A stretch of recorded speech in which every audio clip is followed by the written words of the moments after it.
আসসালামু আলাইকুম সুপ্রিয় ভিউয়ার্স, আশা করি সবাই ভালো আছেন।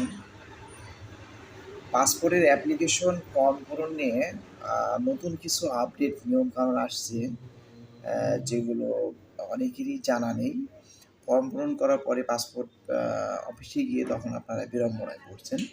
তো এই বিষয়টা নিয়ে আমি আজকে রাতে কিছু আলোচনা করব, লাইভে আলোচনা করব। ইনশাআল্লাহ আপনারা সাথে থাকবেন। এটা খুব গুরুত্বপূর্ণ একটি আলোচনা পাসপোর্ট নিয়ে। কারণ আপনারা অর্থ খরচ করে ফর্ম ফিল আপ করে পাসপোর্ট অফিসে যাচ্ছেন, আর সেখান থেকে আপনাকে পাসপোর্টের যে অ্যাপ্লিকেশনটি রিজেক্ট দেখাচ্ছে। বেশ কিছু ইস্যু রয়েছে সেই ইস্যুগুলোর কারণে। তো সেগুলো কী কী ইস্যু এবং সেটা আপনি প্রাথমিক অবস্থায় সেই ফর্ম ফিল আপ করার সময় কোন দিকগুলো আর কি খেয়াল করবেন, সেই বিষয়টা নিয়েই আমি আজকে আলোচনা করব। সবাইকে অসংখ্য ধন্যবাদ। অবশ্যই আজকে রাতে কথা হবে।